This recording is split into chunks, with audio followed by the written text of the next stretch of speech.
Setelah Perang Dunia II dideklarasikan pada tahun 1939, Amerika awalnya mengambil sikap sebagai negara yang netral. Namun pada 8 Desember 1941, Amerika terpaksa menarik kalimatnya setelah Jepang berhasil meluluhlantahkan Pearl Harbor.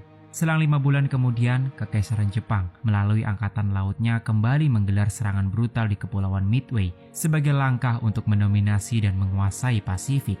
Pertempuran itu pun menciptakan babak baru antara Amerika melawan Kekaisaran Jepang. Laksamana Nimitz, seorang panglima tertinggi Amerika di kawasan Pasifik, melalui kecerdasan intelijennya berhasil mengendus rencana musuh dan sukses memukul mundur armada Jepang.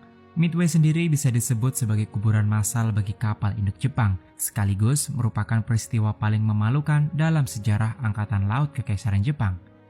Itulah kira-kira penjelasan singkat dari film Midway yang akan menjadi topik utama kita kali ini. Film yang rilis pada tahun 2019 ini berdasarkan kisah nyata yang menggambarkan mengenai pertempuran armada Amerika melawan armada Angkatan Laut Kekaisaran Jepang. Jika pertempuran Stalingrad di Uni Soviet dianggap sebagai titik Perang Dunia II di teater Eropa, maka pertempuran Midway adalah membantu channel ini untuk lebih baik ke depannya. Selamat datang di channel Live on Movie dan bersiaplah. Cerita bermula di Jepang pada 4 Desember 1937 di Kiyosume Garden, Tokyo. Seorang perwira intelijen Angkatan Laut Amerika bernama Edwin Layton dan beberapa petinggi sekutu lainnya memenuhi undangan diplomasi dari Laksamana Isoroku Yamamoto. May our nations work together to maintain peace on the seas. Setelah jamuan makan malam selesai, Layton sebagai asisten atashe Angkatan Laut Amerika berbicara empat mata dengan Laksamana Yamamoto. Tampaknya Layton menyadari sesuatu jika Yamamoto memiliki maksud terselubung. Pembicaraan mereka mengarah kepada Jepang yang saat ini menginvasi Cina.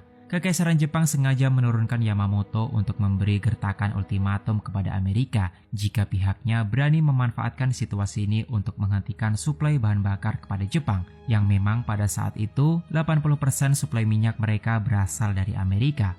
Dinamika politik berjalan begitu cepat, tidak ada yang menyangka jika 4 tahun setelahnya pada tahun 1941, Perang Dunia II benar-benar terjadi.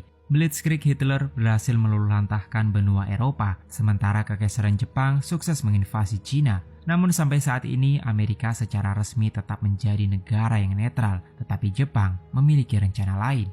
Sebuah kapal induk Amerika, USS Enterprise, berlayar 170 mil dari barat Pearl Harbor. Para kru dan personel menjalani sesi latihan seperti biasa, termasuk sebuah pesawat Douglas SBD yang tergabung di dalam skuadron Scott ke-6 bersiap mendarat. Pesawat itu ditunggangi oleh pilot ambisius bernama Letnan Richard Digbess dan co-pilotnya, satu tindakan ceroboh yang membuat para personel khawatir di mana Digbess mensimulasikan pendaratan darurat ke dek kapal jika pesawatnya tertembak musuh dan mengalami kerusakan parah.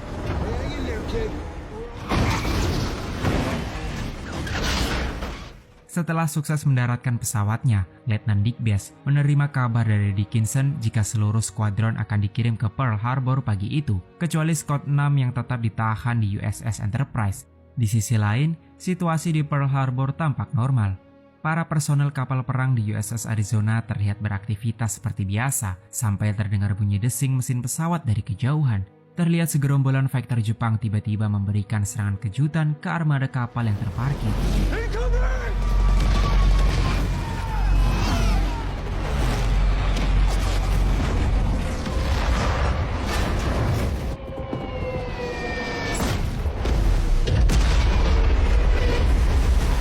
Situasi pun berubah menjadi kepanikan.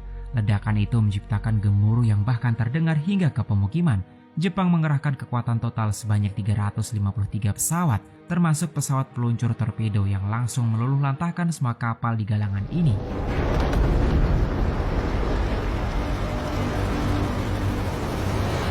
Sangat disayangkan Scott Bomber yang dikirim USS Enterprise pagi itu juga menjadi sasaran empuk bagi pesawat Jepang. Tetapi untunglah Dickinson berhasil menyelamatkan diri setelah melompat dari pesawatnya, meskipun pada akhirnya Pearl Harbor luluh lantah menjadi lautan api. Diperkirakan sekitar 2.403 prajurit tewas dalam penyerangan tersebut, dan atas kejadian itu Amerika terpaksa menyatakan sikap untuk mendeklarasikan